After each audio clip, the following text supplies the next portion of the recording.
Inilah keberadaan Putri Diana beberapa jam sebelum meninggal. Kematian Putri Diana sudah berlalu 23 tahun, tepat pada 31 Agustus 1997. Mantan istri Pangeran Charles ini dinyatakan meninggal dunia usai mengalami kecelakaan mobil di Paris, Prancis. Diketahui mobil Mercedes S280 yang membawa Putri Diana dan kekasihnya Dodi Al-Fayed menabrak pilar di terowongan Pont de Alma. Dodi Al-Fayed dan pengemudi mobil Henry Paul tewas seketika di tempat kejadian. Menurut laporan BBC, saat Putri Diana terkapar di lokasi kecelakaan, ada seorang yang sempat mendengar sang putri mengucapkan sesuatu. Ia disebut-sebut sebagai saksi kunci selama penyelidikan kecelakaan tersebut. "Oh my God," begitu kata Putri Diana di dalam mobilnya yang rusak parah. Seperti diungkapkan Abdel Latif Rejil saat memberi kesaksian di Pengadilan Tinggi London. Sementara Trevor Rees Jones, pengawal Putri Diana, selamat tapi terluka parah. Sang sopir diketahui merupakan Deputy Head of Security di Hotel The Ritz Paris, tempat Putri Diana dan Dodi makan malam sebelum melakukan perjalanan. Hotel bintang 5 itu diketahui milik ayah Dodi, Muhammad Al-Fayed. Hasil investigasi mengungkap saat kecelakaan terjadi, Mercedes naas itu sedang melaju dengan kecepatan 196 km per jam. Juru bicara Dodi Al-Fayed juga mengatakan Henry Paul, sang pengemudi, sudah bekerja selama 11 tahun di hotel mewah itu dan bahkan disebut karyawan teladan. Beberapa jam sebelum membawa Putri Diana dan Dodi Al-Fayed dengan Mercedes S280, Paul sebenarnya sudah bebas tugas. Ini terlihat dari rekaman CCTV hotel yang ditayangkan di YouTube channel Princess Diana 97 seperti diamati pada Senin 31 Agustus 2020. Sebelum Paul pergi, Putri Diana dan Dodi Al-Fayed sudah lebih dahulu meninggalkan hotel, yakni sekitar jam 7 malam waktu setempat. Dua sejoli ini lalu kembali lagi ke hotel sekitar jam 10 malam. Hanya berselang beberapa menit, Henry Paul juga datang lagi ke hotel. Ia kemudian menemui manajer hotel yang bertugas malam itu, Terry Rosser, yang baru saja mengantarkan Putri Diana dan Dodi ke Imperial Suite. Malam itu, Putri Diana dan Dodi Al-Fayed memakai baju warna berbeda dari saat datang pertama kali ke hotel sekitar jam 4 sore.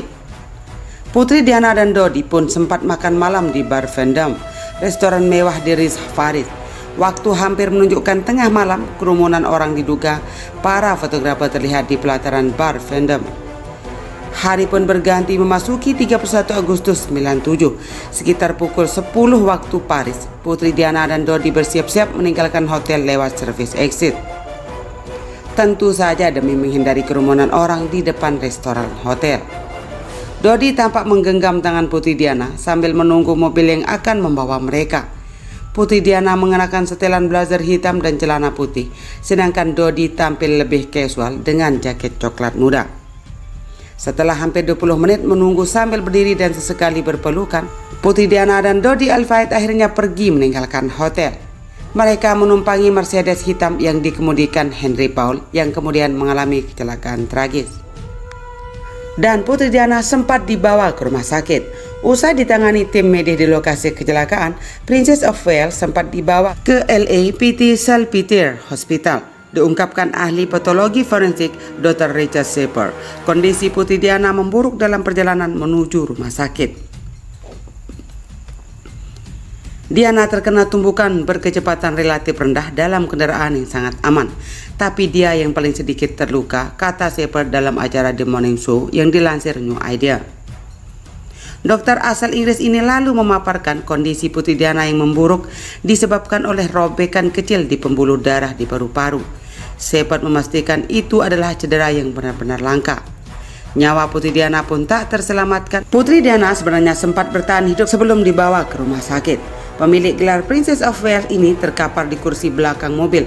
Lalu deretan paparazzi di lokasi kejadian sibuk mengambil gambar. Berbicara dalam salah satu film dokumenter BBC berjudul Diana 7 Days, Pangeran Harry mengutuk aksi paparazzi tersebut. Diketahui sebelum kecelakaan terjadi, paparazzi membuntuti Putri Diana dan Dodi Al-Fayed dari Hotel Ritz Paris. Salah satu hal yang paling sulit diterima adalah orang-orang yang mengejarnya. Putri Diana ke dalam terowongan adalah orang yang sama yang mengambil foto dirinya saat dia masih sekarat di kursi belakang mobil, ucap Pangeran Harry.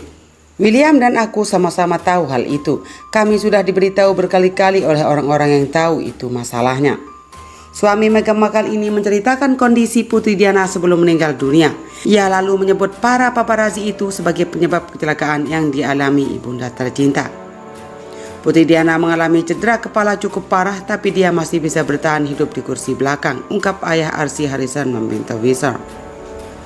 Ia menegaskan dan orang-orang yang menyebabkan kecelakaan itu bukannya membantu, malah mengambil foto saat dia sekarat di kursi belakang. Dikutip dari The Independent 2008, setelah mendengar bukti di pengadilan selama 6 bulan, juri pemeriksaan mengembalikan vonis pembunuhan tidak sah. Pengemudi Henry Paul dan paparazzi dinyatakan sama-sama bersalah atas kematian Putri Diana dan Dodi Alfine. Selalu ingat sang ibunda, makanya Pangeran Harry sulit menerima keadaan Camilla Parker Bowles hingga saat ini. Sulit bagi Pangeran Harry untuk melepaskan kepergian ibunda tercinta Putri Diana untuk selama-lamanya. Bukan perkara mudah juga ketika dia harus menerima kehadiran Camilla Parker Bowles, kekasih lama sang ayah Pangeran Charles. Seperti yang kita tahu, Putri Diana dinyatakan meninggal dunia 31 Agustus 97. Dalam film dokumenter di HBO, Diana Our Mother Her Life and Legacy, diceritakan kalau Harry dan William ketika itu sedang berlibur di Balmoral, Skotlandia. Percakapan di telepon berlangsung singkat karena kedua putra Diana ingin segera bermain dengan sepupu-sepupunya. Inilah salah satu penyesalan yang sangat mendalam bagi Harry yang ketika itu belum genap 13 tahun, juga William yang berusia 15 tahun. Produser film dokumenter tersebut, Ashley Getting, mengungkap apa yang dikatakan Harry padanya. Pangeran Harry mengatakan percakapan itu akan menghantuinya seumur hidup, kata Getting pada Inside Edition. Harry pun butuh waktu lama untuk menerima kematian Putri Diana. Dikutip dari Express, suami Meghan Markle ini bahkan baru 2 tahun belakangan menyadari kalau dia harus menghapus kesedihan. Tapi bukan berarti melupakan mendiang ibunya. Dalam film Harry in Conversation with the Prince karya Angela Levin yang dirilis pada 2018, diungkapkan kalau Harry dilanda kesedihan karena kehilangan Putri Diana dan terperangkap dalam kehidupan kerajaan Inggris. Dia sangat membutuhkan seorang untuk diajak bicara tentang hal ini, tapi sulit menemukan orang yang secara emosional bisa dia andalkan, ujar Levin. Putri Diana meninggal 1 tahun setelah resmi bercerai pada Pangeran Charles. Namun saat berduka karena kehilangan ibunda tercinta, Harry juga dihadapkan dengan kehadiran kekasih lama sang ayah, Camilla Rosemary Shen atau Camilla Parker Bowles. Levin mengatakan setelah bercerai dari Putri Diana, Pangeran Charles telah memiliki kehidupan baru yang bahagia dengan Camilla. Hanya saja Harry belum bisa sepenuhnya menerima Camilla sebagai pengganti mendiang ibunya. Harry senang padanya, yaitu Camilla, tapi bagaimana dia bisa mencurahkan isi hatinya tentang betapa dia merindukan ibunya, ingin merasakan kedamaian dalam pelukan ibunya. Sedangkan dia tahu betapa hancur ibunya dengan kehadiran Camilla, tutur Levin. Pangeran Charles dan Camilla menjalin kasih pertama kali pada awal 1970-an. Charles bahkan sempat berencana menikahi wanita yang berusia 1 tahun lebih tua darinya itu. Namun ketika Charles meninggalkan Inggris untuk tur ke lautan, Camilla justru menikah dengan Andrew Parker Bowles pada 1973. Memang hubungan Charles dan Camilla dikabarkan tidak setujui pihak kerajaan karena Camilla bukan keturunan bangsawan. Hingga akhirnya pada 1977, Charles bertemu Diana, mereka pun menikah dalam balutan kemegahan The Royal Wedding pada 29 Juli 81. Namun tak disangka di tengah perjalanan rumah tangga mereka, Charles menjalin hubungan lagi dengan Camilla.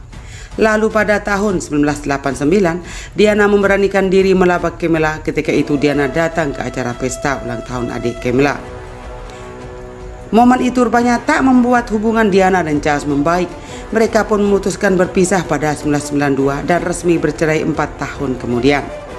Sementara Charles akhirnya menikah dengan Camilla pada tahun 2005.